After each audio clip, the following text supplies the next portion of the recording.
Début de sa carrière, M. Pokora est l'invité de ce journal. On vous retrouve dans quelques instants en direct depuis Paris. Mais avant cela, le rappel de votre actualité avec Anne de Chalandard au commentaire. Un poil plus barbu, quelques tatouages supplémentaires. À 25 ans, Matt Pokora continue de promener sa bosse, l'air de rien, au cœur des radios FM et des charts. Depuis 2004, un album sort tous les 2 ans, une régularité qui est en train de faire définitivement du Mundolsheimois une valeur sûre du R&B à la française. Salut Madame la Tour Eiffel, j'ai déjà chanté en dessous de la Tour Eiffel. Son dernier opus, Mise à jour, sorti l'été dernier, est disque d'or. Belle performance qui en a précédé une autre, un peu plus contestée. Fin janvier, M. Pokora décroche en effet 2 trophées aux Energy Music Awards, dont celui de la chanson francophone de l'année avec ce single.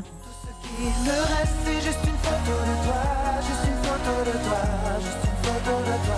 Tout ce que tu restes, M. Pokora décroche aussi le prix de l'artiste masculin francophone de l'année. Je suis heureux, je suis surpris. Devant des David Guetta, Grégoire et autres Christophe Maé. Consécration surprise, voire un rien polémique. M. Pokora en direct de nos studios parisiens, bonsoir. Bonsoir. Alors, polémique, voire même scandale pour certains. Ces 2 Energy Music Awards qu'on vous a décernés, c'est pas un cadeau qu'on vous avait fait. Depuis 3 semaines, vous passez votre temps à vous justifier.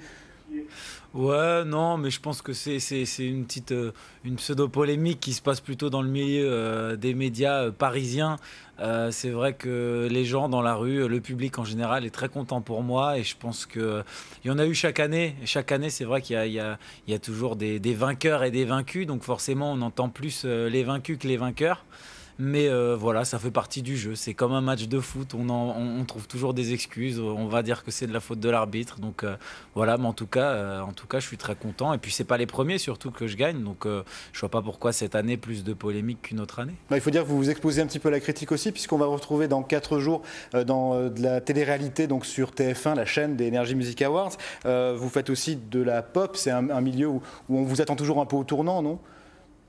Ouais, après, bon, pour ce qui est de l'émission de TF1 samedi, c'est pas une émission de télé-réalité en fait, c'est une émission de divertissement qui sera là tous les samedis soirs. On n'est pas du tout filmé du matin au soir, on est juste filmé en répétition en fait, donc c'est pas du tout une émission de télé-réalité. Ensuite, je pense que c'est un milieu où de toute façon, quand tu es jeune et que tu fais une musique qui forcément plaît entre guillemets au jeune public, on va dire les 15-25, plus que ceux qui font partie de la presse et qui rédigent les articles, forcément tu plais pas forcément à tous ces gens-là et il faut savoir t'exposer à la critique. En tout cas, vous êtes de moins en moins jeune, 25 ans maintenant, puis une certaine longévité, hein, ça fait 7 ans que maintenant que vous connaissez ce succès. Qu'est-ce qui explique ce succès? Vous êtes proche de votre public à travers notamment les réseaux sociaux sur Internet, c'est votre truc ça, hein?